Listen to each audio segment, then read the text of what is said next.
सो आखिरकार मुख्य जज ने मुझसे संबोधित किया, ज़हरा अहमदी, आप इस इस्लामी राष्ट्र के सबसे विशेष अधिकार प्राप्त परिवारों में से एक में जन्मी। आपको सब कुछ दिया गया था, धन, शिक्षा, पदवी। आप धार्मिक मार्गदर्शन में बड़ी हुई, एक सम्मानित कमांडर से विवाह किया। अल्लाह ने आपको संतान का आशीर्वाद दिया, फिर भी आपने इस्लाम को विश्वासघात चुना। आप अपने बचाव में क्या कहना चाहती हैं? और मैं खड़ी हो गई। मेरी टांगें कांप रही थी, लेकिन मेरी आवाज साफ निकली। सर, मैंने 34 वर्ष अल्लाह की कृपा कमाने के लिए सही कर्मों का प्रयास किया। 34 वर्ष एक शून्यता महसूस करते हुए जिसे मेरे सारे धन और पदवी नहीं भर सकी। फिर मैंने प्रभु यीशु को पाया और अपने जीवन में पहली बार मैंने सच्ची शांति, कृपा का अनुभव किया। मैंने अपने बच्चों को सिखाया कि परमेश्वर उन्हें प्रेम करता है। मैंने उन्हें सिखाया कि उद्धार एक उपहार है। मैं इस सत्य को नकार नहीं सकती और ना ही नकारूंगी, भले ही इसकी कीमत मेरी जान ही क्यों ना हो। और ये सुनने के बाद जज का चेहरा क्रोध से लाल हो गया। उसने कहा, तो इस्लाम से धर्म त्याग के अपराध के लिए शरिया कानून के तहत और मुस्लिम नाबालिगों को ईसाई शिक्षाओं से भ्रष्ट करने के अपराध के लिए तुम्हें मृत्यु दंड सुनाया जाता है। फांसी सार्वजनिक रूप से दी जाएगी। तारीख 30 दिनों के अंदर तय की जाएगी। और कमरा शांत हो गया और घंटों के अंदर ये खबर अंतर्राष्ट्रीय मीडिया में लीक हो गई। हेडलाइंस थी, ईरानी अयतुल्लाह की भतीजी को ईसाई बनने के लिए मृत्यु दंड। और मानव अधिकार संगठनों ने निंदा जारी की। पश्चिमी सरकारों ने चिंता व्यक्त की, लेकिन ईरान में शासन दृढ़ रहा। वे मेरा उदाहरण बनाना चाहते थे, सो मुझे एविन के एक अलग सेक्शन में स्थानांतरित किया गया। यहाँ की महिलाएं फांसी की प्रतीक्षा कर रही थी, कुछ राजनीतिक अपराधों के लिए, अन्य मेरी तरह धर्म त्याग के लिए। और मेरी फांसी की तारीख 15 जनवरी 2022 तय की गई। अब 30 दिन जीने को था। हालांकि मैंने जल्दी पता लगा लिया कि मैं अकेली नहीं हूँ। मेरी बाई कोठरी में पारिसा थी, 42 वर्षीय शिक्षिका, जिसे फारसी में बाइबल वितरित करने के लिए गिरफ्तार किया गया था। और दाई ओर सिरिन, 35 वर्षीय नर्स, जिसे एक मरते ईसाई मरीज के साथ प्रार्थना करते पकड़ा गया था। लेकिन ये महिलाएं ऐसी शांति बिखेर रही थी जो हमारी असंभव स्थिति को चुनौती दे रही थी। रात में जब पहरेदार ड्यूटी बदलते और जब उनकी निगरानी कम होती, हम दीवारों के पास फुसफुसाते हुए भजन गाते। और बहन ज़हरा, एक रात दीवार के उस पार से पारिसा ने मुझे पुकारा, तुम्हारे बच्चे यीशु की निष्ठा को तुम्हारी बहादुरी से देखेंगे।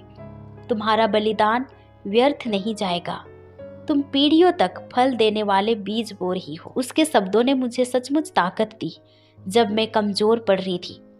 और जैसे जैसे 15 जनवरी नजदीक आ रही थी, मैंने अपने बच्चों को अंतिम पत्र लिखे। मैंने लिखा, प्रार्थना करो मेरे बहादुर बेटे, प्रभु यीशु तुमसे शब्दों से कहीं अधिक प्यार करते हैं। किसी को भी मत मानने दो कि तुम्हें परमेश्वर से भय होना चाहिए। तुम प्रभु यीशु की नजरों में अनमोल हो। उनके पास तुम्हारे जीवन के लिए सुंदर योजनाएं हैं। कभी मत भूलना कि तुम्हारी मम्मी ने यीशु को क्यों चुना, क्योंकि वे इस दुनिया के किसी भी चीज से कहीं अधिक मूल्यवान हैं। और मुझे नहीं पता था कि ये पत्र कभी पहुंचेंगे भी या नहीं, लेकिन उन्हें लिखने से मुझे शांति मिली। 12 जनवरी 2022 को मेरी निर्धारित फांसी से 3 दिन पहले प्रभु यीशु मुझसे प्रकट हुए। मैं अचानक एक बेचैन स्वप्न से जागी और अपनी कोठरी में एक उपस्थिति महसूस की। प्रकाश कंक्रीट की जगह को भरने लगा, ना कि छत से लटके बल्ब से, बल्कि एक स्रोत से जिसकी मैं पहचान नहीं कर सकी। वह सुनहरा और गर्म था, मानो सूर्य स्वयं मेरी जेल में प्रवेश कर गया हो। फिर मैंने उन्हें देखा। प्रभु यीशु मेरी गद्दी के पांव में खड़े थे। उनका चेहरा इतना उज्जवल था कि मैं सीधे देख नहीं सकी, लेकिन उनकी आंखें इतनी तीव्र प्रेम से भरी थी कि मैं पूरी तरह पिघल गई। ज़हरा, उन्होंने कहा, और उनकी आवाज मेरे शरीर की हर कोशिका में गूंजी, तुम्हारा विश्वास तुम्हें और तुम्हारे बच्चों को बचा चुका है। मुझ पर पूरी तरह भरोसा करो। मैं अभी कुछ ऐसा करने वाला हूँ जो कईयों को मेरे नाम पर विश्वास दिला देगा। फिर उन्होंने अपनी ओर मेरा हाथ बढ़ाया और भले ही मैंने शारीरिक रूप से उन्हें स्पर्श नहीं किया, मैंने उनसे मुझ में शक्ति बहती महसूस की। और क्या मैं वास्तव में जीऊंगी? मैंने फुसफुसाया। क्या मैं अपने बच्चों को फिर देखूंगी? और मैं ही पुनरुत्थान और जीवन हूँ, उन्होंने उत्तर दिया। और वह प्रकाश धीरे धीरे फीका पड़ गया।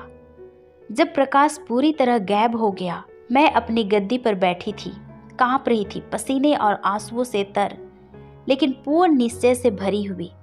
प्रभु यीशु नियंत्रण में थे। और उसी रात तेहरान के हमारे महल में 200 किलोमीटर दूर कुछ असंभव हुआ। लैला 4:30 बजे चीखते हुए जागी। उसके चेहरे पर आंसू बह रहे थे, लेकिन उसकी आंखें चमक रही थी। और उसने घोषणा की कि मैंने मम्मी के यीशु को देखा। वे इतने उज्जवल थे जैसे 1000 सूर्य। और उन्होंने मेरे सिर पर हाथ रखा और कहा, तुम्हारी मम्मी घर आ जाएगी, सब सुरक्षित रहेंगे। मैं मार्ग हूँ, सत्य हूँ और जीवन हूँ। और यह देखकर उसकी नानी भयभीत होकर तुरंत कमरान को बता दिया, और उसने इसे आघात से उत्पन्न बुरे सपने करार दे दिया। लेकिन उसी सुबह नाश्ते के दौरान रेजा ने अपने ट्यूटर से कहा, कल रात सफेद प्रकाश में लिपटा एक आदमी आया। उसने कहा उसका नाम यीशु है, और मम्मी ने जो कुछ हमें बताया था वह सत्य है। उसने कहा कि वह मुझे और लैला से प्रेम करता है और मम्मी ठीक हो जाएगी। और दूसरी ओर कमरान, एक शिक्षित और तार्किक व्यक्ति जो अंधविश्वासों पर विश्वास नहीं करता था, समझ नहीं पाया कि दोनों बच्चे अलग अलग उसी रात यीशु से जुड़े समान अलौकिक अनुभव कैसे कर सकते हैं। 14 जनवरी को मेरी निर्धारित फांसी के एक दिन पहले कमरान मुझसे मिलने आया। यह मेरी गिरफ्तारी के बाद पहली बार था जब मैंने उसे देखा। हम बुलेट प्रूफ कांच के विपरीत तरफ बैठे थे, फोन कॉल्स के जरिए बात करते हुए। वह ऐसा लग रहा था मानो 3 महीनों में 10 वर्ष बूढ़ा हो गया हो। उसकी आंखें लाल थी, शायद नींद की कमी से या किसी और कारण से। और बच्चे यीशु के बारे में बात करना बंद नहीं कर रहे हैं, उसने कहा। वे नमाज करने से इनकार कर रहे हैं। लैला लगातार ईसाई गीत गाती रहती है। रेजा सबको बताता है कि उसकी मम्मी एक नायिका है जिसने यीशु को सब कुछ से ऊपर चुना। और ये बताने के बाद उसका जबड़ा सिकुड़ गया और कहा, कल रात दोनों ने मुझे बताया कि यीशु उनके पास आया। फिर फोन पकड़े उसके हाथ कांप रहे थे। और उसने कंटिन्यू किया कि मुझे भी एक स्वप्न आया। मैंने तुम्हें उज्जवल प्रकाश में खड़ी देखा और एक आवाज ने कहा, जिसे मैंने अपना ठहराया है उसे हानि मत पहुंचाओ। फिर कमरान की आंखों में आंसू भर आए, कुछ ऐसा जो मैंने 13 वर्ष के वैवाहिक जीवन में कभी नहीं देखा था। उसने कहा, मुझे नहीं पता कि तुम्हारा यीशु असली है या नहीं। मुझे समझ नहीं आ रहा है कि क्या विश्वास करूं। मैंने अपना पूरा जीवन अल्लाह और शासन की सेवा में व्यतीत किया है। इस्लाम के नाम पर मैंने भयानक काम किए हैं। यदि कोई परमेश्वर वास्तव में क्षमा करता है तो मुझे भी उसे जानना है। और उसने कांच पर अपना हाथ रख दिया और कहा, तुम मेरे बच्चों की माँ हो, और यदि वे तुम पर विश्वास करते हैं, यदि यह यीशु उनके लिए इतना वास्तविक है कि उनके पास प्रकट हो, तो मैं तुम्हारा खून अपने हाथों पर नहीं ले सकता। फिर तुम क्या कर रहे हो? मैंने फुसफुसाया। और कमरान ने कहा, मैं तुम्हें यहाँ से बाहर निकालूंगा। मेरे पास संपर्क है, मेरे पास संसाधन है। मैं नकली चिकित्सा आपातकाल का नाटक करूंगा जिसमें तुम्हें अस्पताल लिया जाएगा, और वहां से वे तुम्हें भूमिगत ईसाई संगठनों से जोड़ देंगे जो तुम्हें देश से बाहर तस्करी कर देंगे। ये बात मैं विश्वास नहीं कर पाई। सो मैंने कहा, कमरान, यदि तुम यह करोगे तो तुम्हारा करियर, तुम्हारी प्रतिष्ठा, तुम्हारी अपनी सुरक्षा, इनका क्या होगा? उन सबको जलने दो, उसने उग्रता से कहा। मैंने एक ऐसी व्यवस्था की सेवा की है जो अलग सोचने वाली महिलाओं को फांसती है।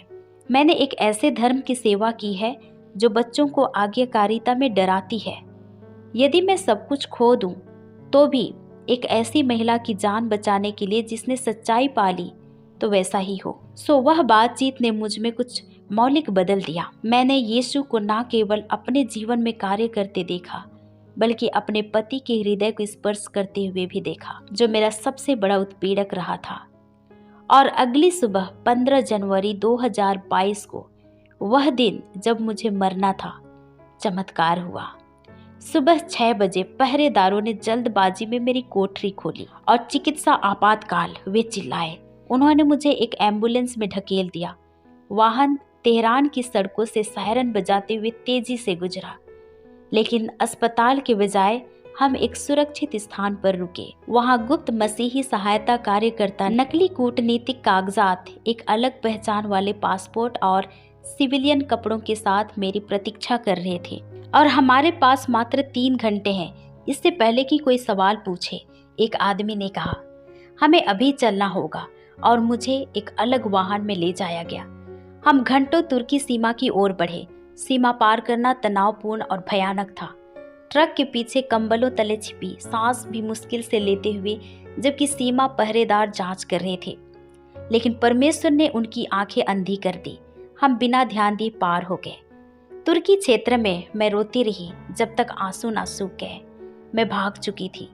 प्रभु यीशु ने अपना वादा पूरा किया था। मैंने इस्तांबुल में एक सुरक्षित घर में 3 महीने बिताए, उसी शहर में जहां मैंने पहली बार प्रभु यीशु से मुलाकात की थी। और मसीही संगठनों ने मुझे आघात से उभरने में मदद की और जीवन के अगले चरण के लिए तैयार किया। 6 जनवरी 2023 को मुझे एक तुर्की पास्टर ने बपतिस्मा दिया। और सबसे बड़ा चमत्कार, हालांकि अभी बाकी था, कमरान, जिसके हृदय को अलौकिक सपनों ने स्पर्श किया था, उसने सत्य की ओर अपनी गुप्त यात्रा शुरू की।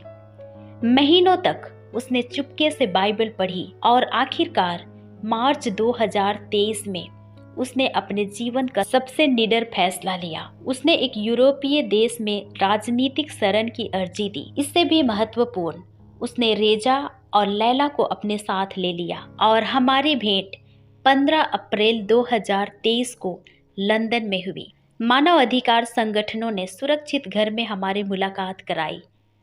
जब दरवाजा खुला और मैंने रेजा और लैला को मेरी ओर दौड़ते देखा तो समय थम सा गया। मम्मी, उन्होंने एक साथ चिल्लाया। मैं घुटनों पर गिर पड़ी। मैं रोती रही और 6 महीनों का दर्द आनंद के आंसुओं में उमड़ पड़ा। और कमरान ने मुझे दूर से देखा। जब हमारी नजरें मिली तो मैंने उसमें कुछ अलग देखा। उसके चेहरे से कठोरता गायब थी और इसके बजाय उसमें विनम्रता, टूटन और विश्वास की शुरुआत थी। और शुक्रिया, मैंने सरलता से कहा और उसने सिर हिलाया। और तुम्हारे प्रभु यीशु ने मुझे मुझसे ही बचा लिया, उसने धीरे से कहा। और आज 2 वर्ष बाद मेरा परिवार पश्चिमी यूरोप में सुरक्षित रहता है। रेजा अब 9 साल का हो गया है और लैला 7 की। और अब वे खुले आम परमेश्वर की उपासना करने की स्वतंत्रता के साथ विश्वास में आगे बढ़ रहे हैं। लैला ने 80 से अधिक बाइबल पद याद कर लिए हैं और रेजा बड़ा होकर पास्टर बनने पर विचार कर रहा है। कमरान हर रविवार हमारे साथ चर्च जाता है, जो प्रभु यीशु की ओर सच्ची यात्रा पर है। और मैंने अपना जीवन मेरी जैसी दूसरों की मदद करने को समर्पित कर दिया है। मैं एक भूमिगत नेटवर्क के साथ काम करती हूँ जो ईरान और अन्य मुस्लिम देशों से उत्पीड़ित मसीहियों को बचाता है। पिछले 2 वर्षों में मैंने व्यक्तिगत रूप से 52 महिलाओं और बच्चों को भागने और वहां सुरक्षा पाने में मदद की, जहां वे स्वतंत्र रूप से प्रभु यीशु की उपासना कर सके। हर बचाव जोखिम भरा है, लेकिन हर बार जब मैं एक माँ को उसके बच्चों से सुरक्षित मिलते हुए देखती हूँ, मुझे याद आता है कि जोखिम क्यों इसके लायक है। यदि आप यह देख रहे हैं और मेरे जैसे महसूस कर रहे हैं धार्मिकता के बावजूद खालीपन, तो मैं चाहती हूँ कि आप यह जानें, प्रभु यीशु आपको देखते हैं। प्रभु यीशु आपको जानते हैं। वो आपको ऐसे प्रेम से प्रेम करते हैं जिसे आपको कमाना ना पड़े। उद्धार कोई तराजू नहीं जहां अच्छे कर्म बुरों पर भारी पड़े। यह एक मुफ्त उपहार है जो बस विश्वास करने और ग्रहण करने वाले किसी को भी दिया जाता है। इसी क्षण खुद से पूछें, प्रभु यीशु को अपना जीवन पूरी तरह समर्पित करने से क्या रोक रहा है? परिवार खोने का भय, उत्पीड़न का भय?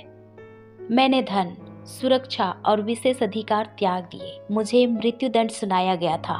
मैंने अपने बच्चों को 18 महीनों के लिए खो दिया, लेकिन प्रभु यीशु को पाया जो 1000 आरामदायक जीवन से अधिक मूल्यवान है।